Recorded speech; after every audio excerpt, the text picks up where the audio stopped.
हजरत उमर गए गवर्नर साहब के मुकर्रर करने के बाद 2-4-5 महीने के बाद जब हजरत सईद बिन आमर की गवर्नरी को थोड़ा वक्त गुजर गया तो हजरत उमर का तरीका था, गवर्नरों का पता करते थे।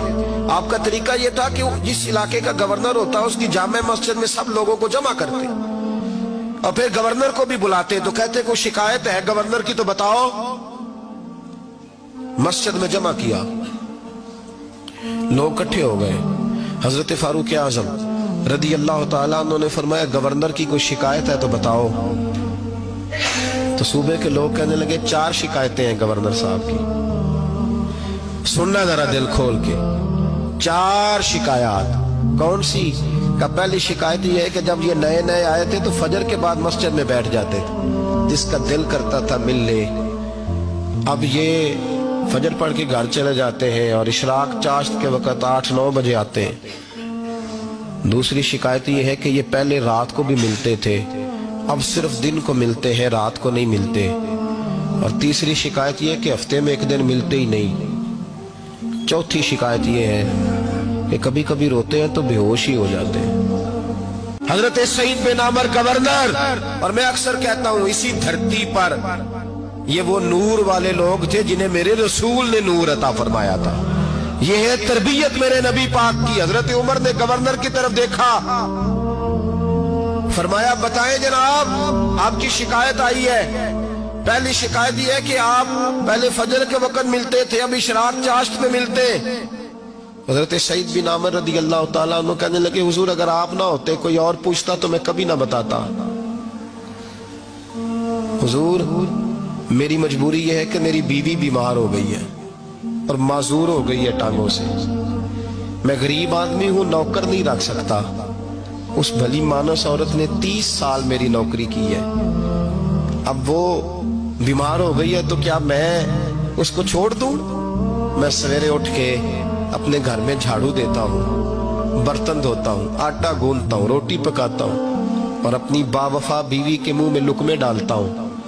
हुजूर वो पखाना पेशाब करती है तो वो भी मैं साफ करता हूं। वो मेरी जिम्मेदारी जो हुई तो जरा देर हो जाती है। बस पहले सवाल का जवाब आया तो लोग कहते हैं हमारे जिस्म के रोंगटे खड़े हो गए।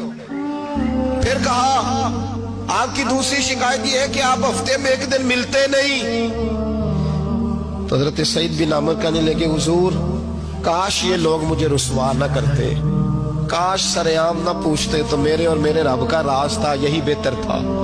फरमाया कह चुका हूं ना गरीब हूं, जोड़ा एक ही है मेरे पास। ठंड का मौसम है तो हफ्ते में 1 दिन कपड़े धो के खुश्क होने को डाल के बीवी के कपड़े पहन के बैठा रहता हूं और जरा शाम हो जाती है बाहर आने में तो क्या करूं, नहीं आ पाता। का तेरी तीसरी शिकायत यह है कि तू रात को नहीं मिलता, सिर्फ दिन को मिलता है। हजरत उमर कहते हैं अपनी सफेद दाढ़ी जनाब सईद बिन आमर ने जोर से पकड़ ली। कहने लगे उमर यार इधर देखना है कोई बाल काला, सफेद नहीं हो गए सारे, इसका मतलब है फल पक गया, पता नहीं मालिक कब बुला ले। गुनाहों की लिस्ट बड़ी लंबी है। मुसल्ले पे बैठ के मालिक को मनाता रहता हूं, उसको कहता हूं यहां पर्दे रखे हैं तो वहां भी मेरे पर्दे रखना। मैं सारी रात दिन मैंने रखा हुआ है मखलूक के लिए, रात रब के लिए रखी है। उमर क्या करूं, वहां भी तो जाना है ना, नहीं मिल पाता। हजरत उमर की आंखें आंसुओं से भर गईं। फरमाया चल चौथी बात बता। कभी कभी बेहोश क्यों हो जाता है रोते रोते? तो फिर रोने लगे। कहने लगे हुजूर मैंने 40 साल की उम्र में कलमा पढ़ा है, जब 40 साल के गुनाह याद आते हैं तो फिर मुझसे सब्र नहीं होता और सोचता हूं अगर एक गुनाह का पता ते सारा है ना सरदार नू कीतियां दा, मन आनम के मन दानम पता ते सारा है सरदार नू कीतियां दा।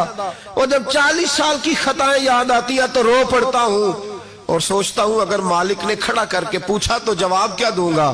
उमर मेरे लिए दुआ कर, रब मेरी 40 साल की खताएं बख्श दे। हजरत उमर रोने लगे। जनाब सईद बिन आमर कहने लगे बड़ी बातें हो गई, मेरे बड़े पर्दे खुल गए, चल अब मेरी सजा का ऐलान कर मैं जाऊं। उमर अब बता, मैंने जवाब दे दिया, अब शिकायत पर सजा का ऐलान करना मैं जाऊं। तो हजरत उमर ने हाथ उठाए कहा अल्लाह मुझे इस तरह के कुछ और